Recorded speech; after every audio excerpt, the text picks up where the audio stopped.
Well, hi, Tubers. Hi, I'm back with 22 books 2022, still in Yarmouth. I've kind of got this mission now to kind of do as many as I can before I go, if not all of them with the project, because once I get back to London, it's going to be a bit more complicated and I'm going to be busy. So, literally, they're all just here, then they're, or actually, no, they're on a USB chip, and then I load it to YouTube. So, this is a very, very interesting book. It's about grief, of all things. It's by Millie Johnson, My One True North. Now, one thing is very, very clear throughout this. Now, this book is dedicated to her father, who passed away in 2019. Now, I've lost my father too a few years ago. I've been there. This felt very, very personal. I've all heard Millie Johnson books. This felt one of the most personal. This felt like she was really kind of channeling her grief through a novel. Now, it's set in a familiar world where we actually meet familiar characters, and we actually meet on the opening page, okay, right, Molly Jones, okay, well, Molly Jones Hoyland, okay.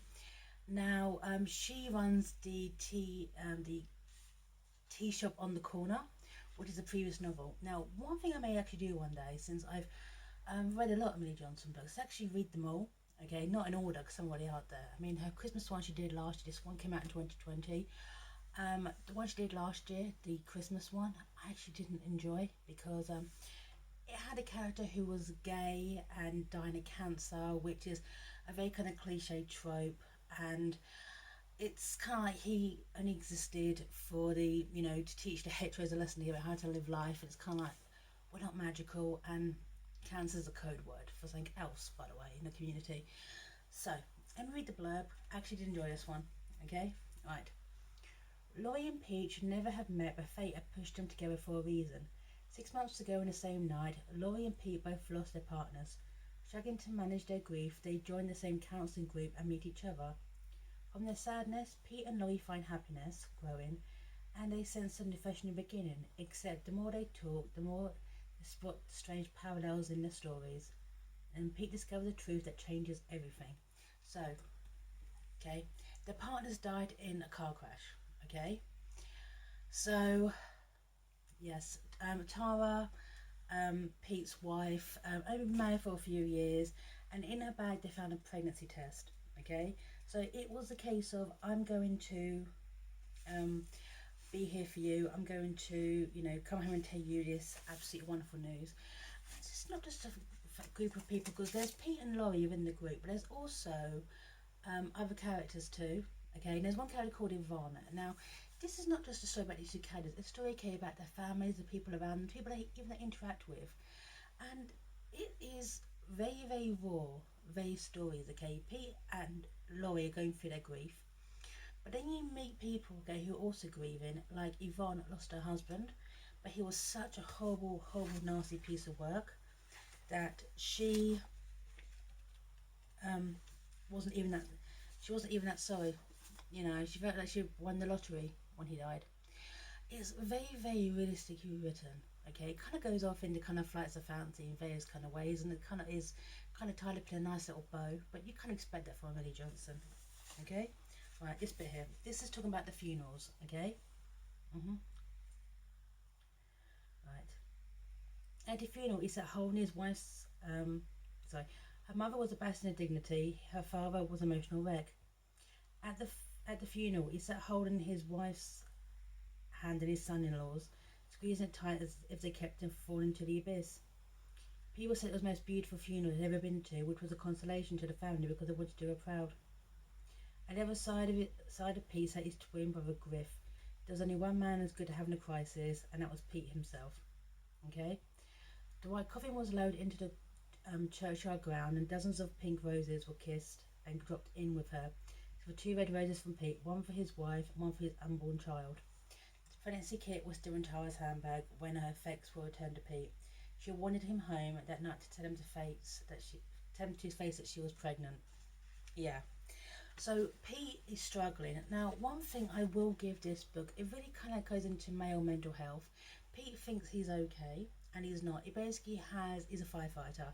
He was there at the scene, okay, when Tara was found, okay, and he's struggling with this, and he has an emotional breakdown at work, and that's when he's recommended to Molly, Okay, now I absolutely adored Molly. Molly felt like Teen Mum.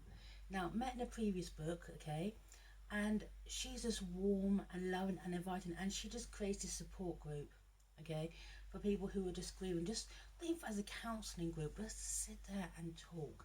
That's one of the most important things when you are going through grief, just to talk to someone who actually knows what it's like. Is it can mean it's sometimes even better than a therapy session, or it is a therapy session over cake. And this bit here, when the way Millie describes this tea shop, I want to go to this tea shop. I don't even like tea, and I want to go to this tea shop, enjoy a coffee, okay, a coffee and some scones and jam, okay, and read a book in the sunshine. I want to go to this tea shop, okay. The tea shop really was a special place. Here, Molly and her circle of friends, some young, old, and all ages in between, had many discussion over literary work inspired by all the wonderful but creative goods that filled the cabinets around the room.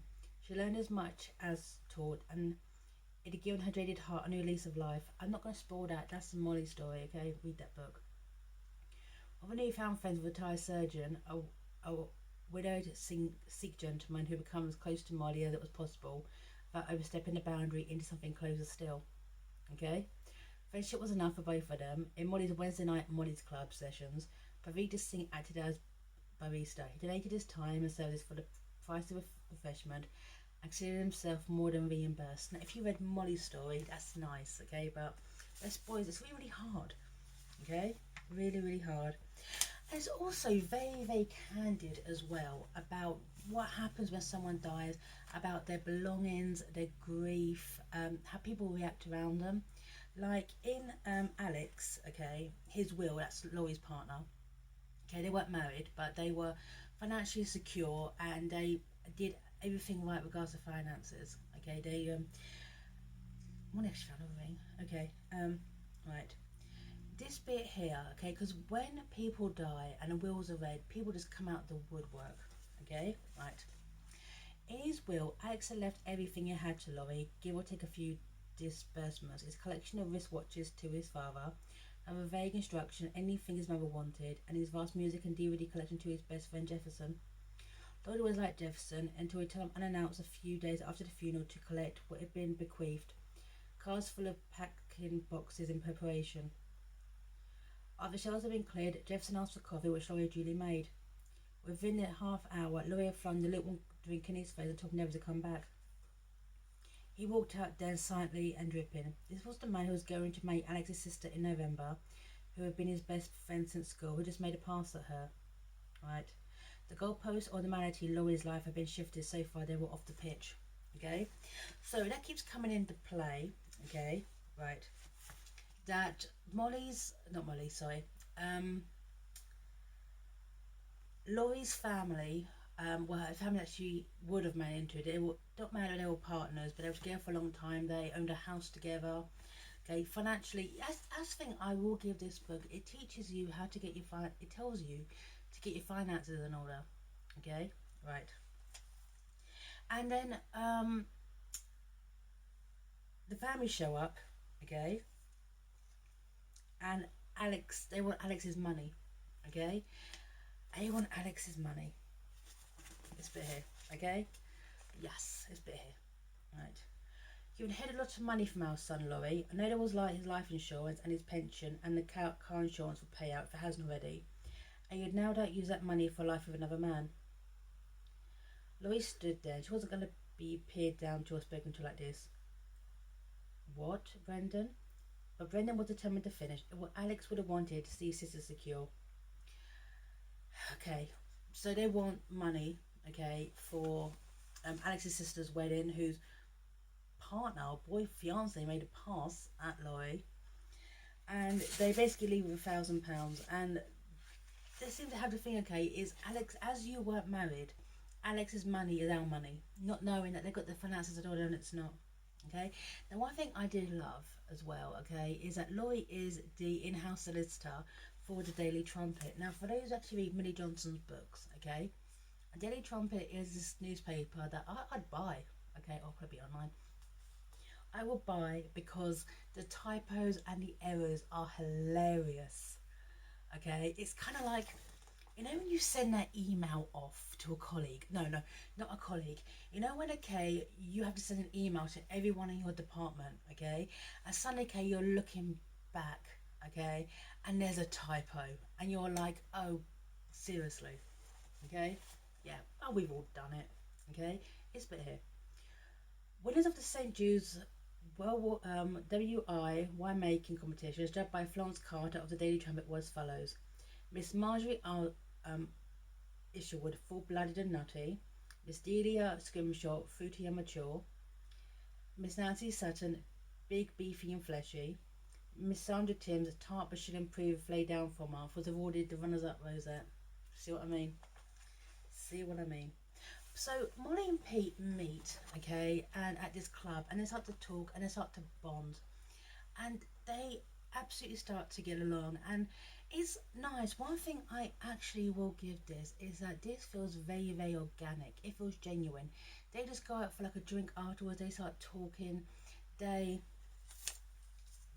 they just kind of become friends first, which is nice. It's very, very gentle.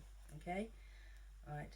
hmm And P starts to fall. He starts to fall, and it's conflict. Everyone's kind of conflicted, okay, because they're grieving for their partners. However, their heart tells them something different. And at the time, Pete's father, he's with an absolute nightmare called Cora. It's a lot of this, okay, is about second chances and second loves, because his mother's passed away. That's Pete's mother and Griff's mother too. And his father's taken up with this absolute nightmare called Cora, who's a nasty piece of work, but no one can really see it or say it because, you know. Um, Laurie's finding things that don't make sense, okay, like bank statements missing and that kind of thing. And so it's kind of also like a little detective hunt as well to find out, okay, what the hell was Alex up to with this beer? Pete was more than aware that his heart gave a discernible thump of delight when Laurie rushed through the tea shop door in the fourth session of Molly's club. She was the last to arrive, and he could feel the anxiety creeping in his veins that she might not be coming. It's the opposite of how he felt on seeing. Um, oh, I saw that's a spoiler line. And a kick of excitement worried him as much as it filled him. Okay, right. So it's all going on. Now, one thing I will give this is that Laurie and Pete are so good together. You can see them falling in love, but the fact is, they think they're not ready. And one thing I will give, okay, Millie, is that she takes up with someone else, basically her friend's business partner, Reed. Okay, Reed West Hunt. West Hunt. Okay.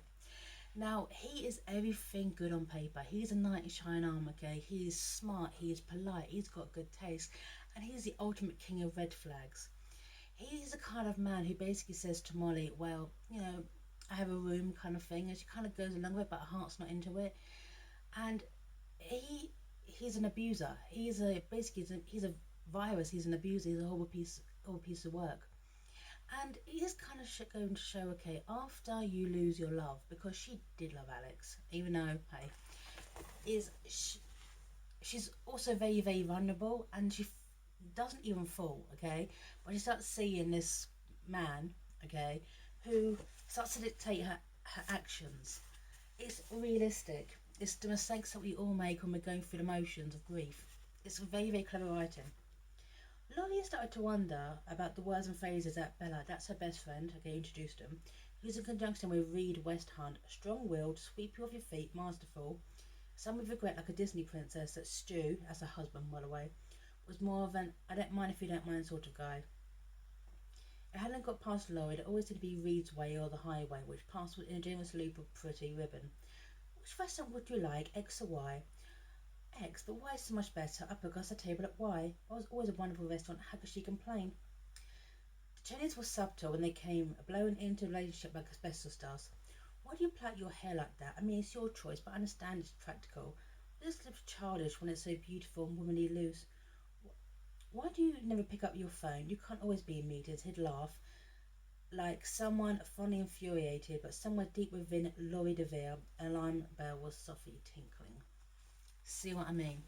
Mr. Red Flags, he's awful. I hate, you know when you're reading a book and you want to punch someone, okay? Reed was my I want to punch you character. Also, as this stuff is going on, Pete finds out the truth, okay?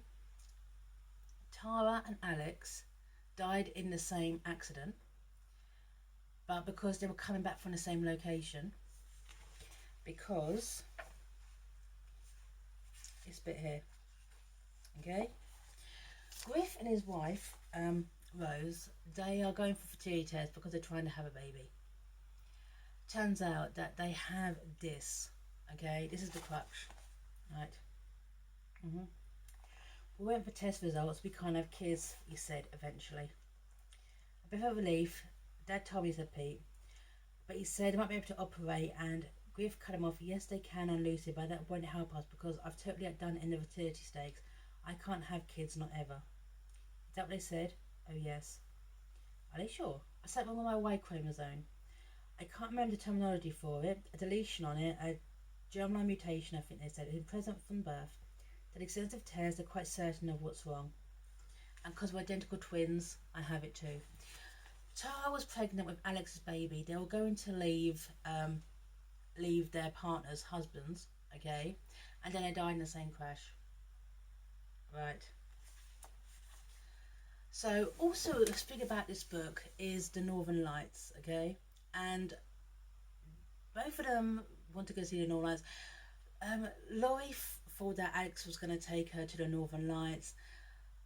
Pete feels like he should go to Northern Lights, and just by this typical Millie Johnson happenstance, they wind up at the Northern Lights, okay, on a cruise ship together, okay, and Laurie is alone. Oh, Reed thought he was going with her, expected to go with her, and threw wine in her face when she said no, and actually cut up her passport, but she actually had a backup, a spare passport. She actually had a decoy.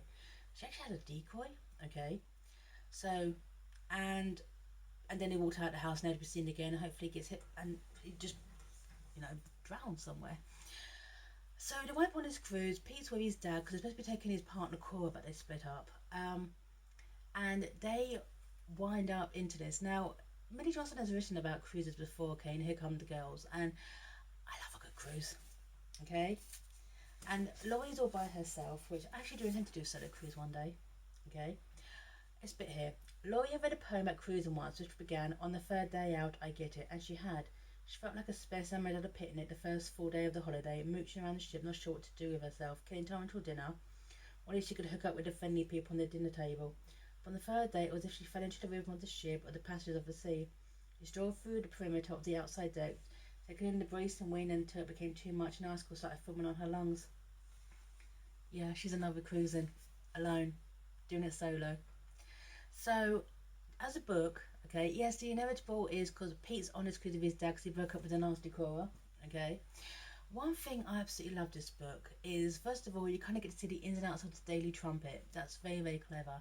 And also the fact is it explores through the characters, okay, like Yvonne, through Pete, through Laurie, the various stages of grief and what it means to lose someone, okay. There's even kind of talks, okay, about life after death and that kind of thing, okay, and is there a heaven? It is very, very rare. Millie Johnson, okay, she definitely channeled her own grief through this book because I think it's actually one of her best books. Because at times, sadly to say this, game, someone's been there, okay, when they lose their parent, the grief felt real and raw, and it was masterful. So I'm very sorry if you lost if you see this. So I did enjoy this book at various points. I mean, I could definitely see that Alex and Tara were together. It was there, okay. But the fact that, hey, they're gone, and then their partners find each other, and that's the way it should be, okay. Hey, here we go. So my one true north, and makes me want to go see the Northern Lights. It's a very, very good book, and I'll sign off here. Bye now.